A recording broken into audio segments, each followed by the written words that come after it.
Jednou celý den pršelo, všude bylo mokro a studeno a pejsek s kočičkou nemohli ven a neměli co dělat.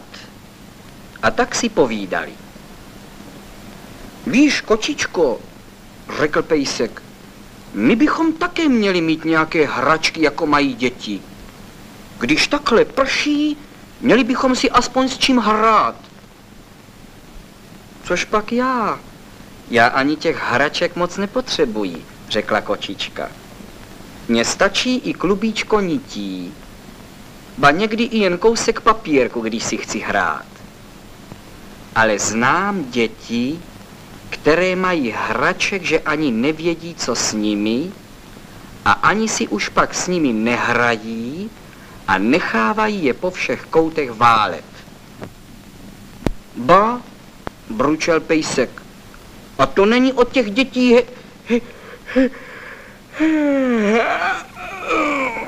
hezky.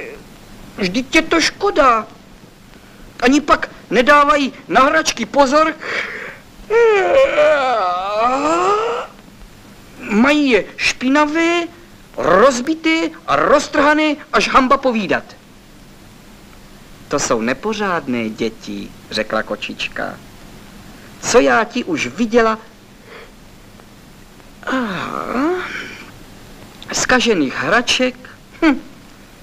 Takovým dětem, které si svých hraček nedovedou vážit, by se ani neměly žádné hračky dávat. To kdyby pejskové a kočičky měly hračky, jistě, že by s nimi zacházeli lépe než takové nepořádné děti. To jistě, řekl pejsek. A špatně by se svými hračkami zacházeli jenom nepořádní pejskové a nepořádné kočičky. Taky se někdy najdou nepořádní pejskové a nepořádné kočičky, ale těch je málo. A od dětí je to horší, protože děti by měly mít lepší rozum než malé kočičky a pejskové. No ne? To se ví. A tak si pejsek s kočičkou povídali o nepořádných dětech, až z toho usnuli a spali až do rána.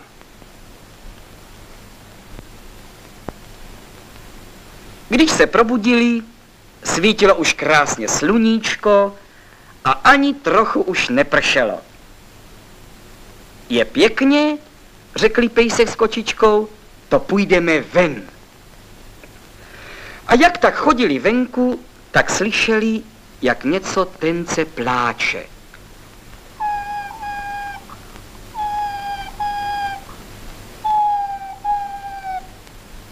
Co to pláče tak tenouce?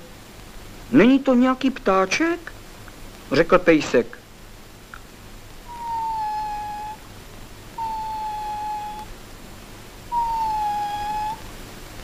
To nebude ptáček. Ptáčkové ani nepláčou tak jemně, povídala kočička. To snad pláče nějaký brouček, že se mu něco stalo. A nebo to snad pláče nějaký motýl, řekl pejsek. A nebo třeba nějaká zlomená květinka, řekla kočička.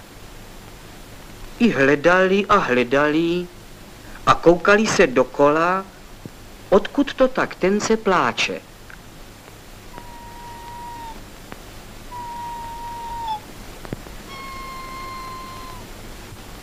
A teď viděli, co to plakalo tak tence a jemně.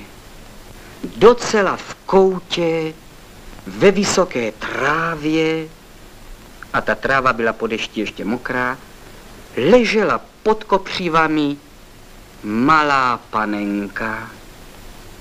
Nějaké dítě tam tu malou panenku ztratilo nebo pohodilo a panenka tam už ležela několik dní, napršelo na ní, až měla šatečky celé mokré, hlavičku měla trochu natlučenou a měla hlad a trochu kašel a bála se tam tak sama.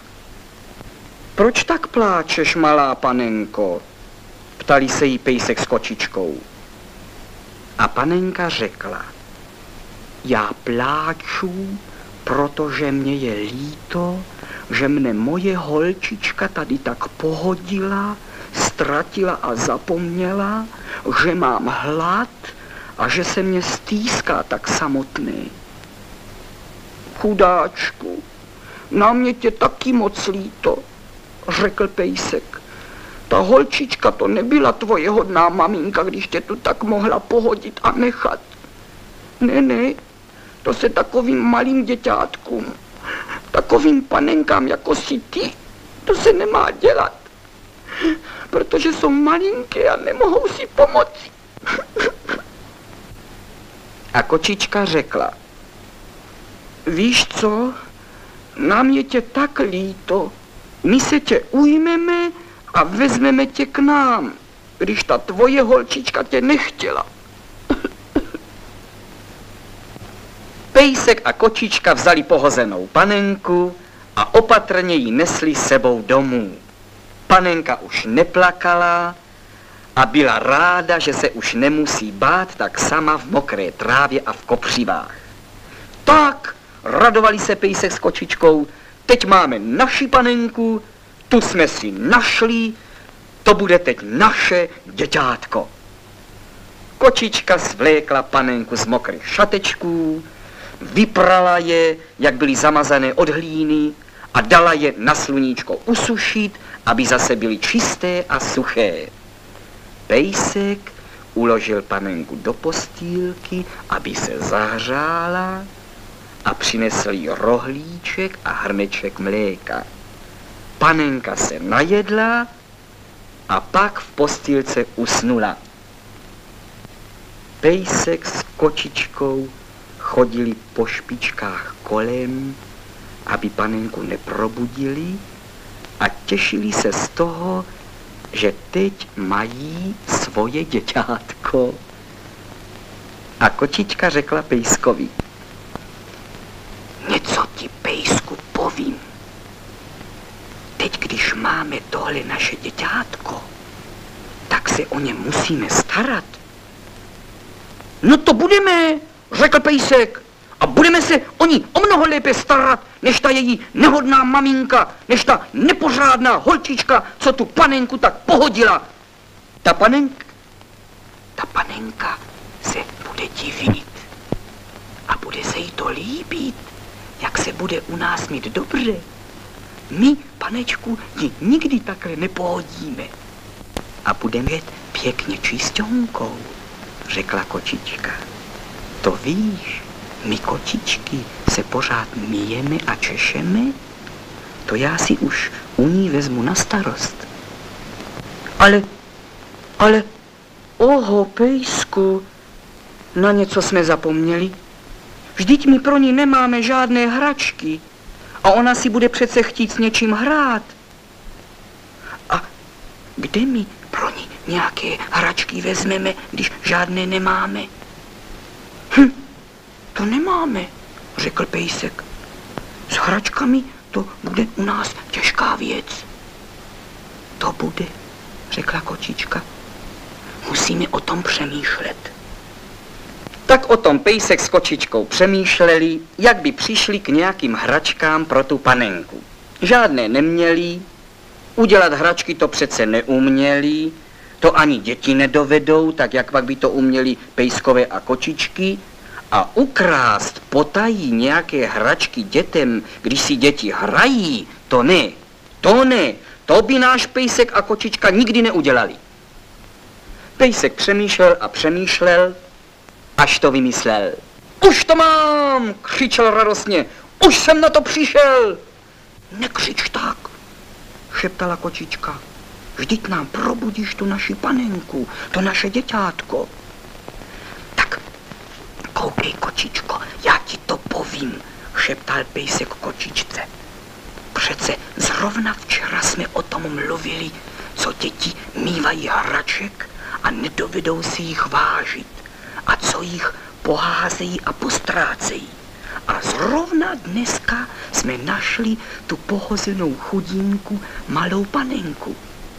A tak já budu hledat, jestli ještě nenajdu někde nějakou hračku, kterou děti také ztratili nebo pohodili, a tu dáme té naší panence. Tak je to dobře, zaradovala se kočička. Tak jdi a koukej a hledej a snad někde najdeš nějakou pohozenou hračku, kterou bychom dali té naší panence. Pejsek šel, koukal, do všech koutů vlezl, všecko prošťáral. A to si, děti, nedovedete představit, co on tam všecko našel. To vy, děti, ani nevíte, jakých hraček jste už zkazili, postráceli a pohodili. Vy na to hned zapomenete. Ale pejsek je všechny našel. Tady v trávě našel míček. Jinde ztracené formičky a bábovečky na písek. A našel korálky, barevné kostečky a nějaké nádobičko, které děti postráceli.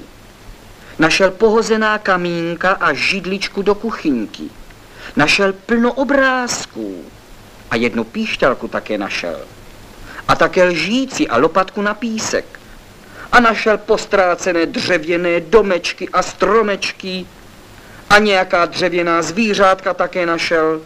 Našel toho tolik, že to ani unésti nemohl. Démine, tak se divil a radoval. To bude mít ta naše panenka hraček. Donesl to všechno domů a kočička byla překvapena, co toho je. Bože, bože, bože, co ty děti toho tak rozházejí a postrácejí. Spráskla pacičkama a řekla, to já se také ještě půjdu podívat. To víš, pejsku, já umím proslídit a prosmejčit všecko, kam ty ani nevlezeš. A jistě toho také dost najdu. Kočička šla, hledala, všecky koutečky prolezla a prosmejčila. A jej, děti, co ona toho ještě našla? Co vy těch hraček pohodíte, zapomenete a postrácíte? Někde v plotě našla kbelíček a jinde pomačkanou kropicí konévku. V kopřivách našla pohozené kostečky ze stavebnice. V trávníčku našla punčošky a střevíčky ztracené z všelijakých panenek. A našla také jednu knížku s pohádkou a obrázky. A kapesníček a barevné hadříčky našla a nítě.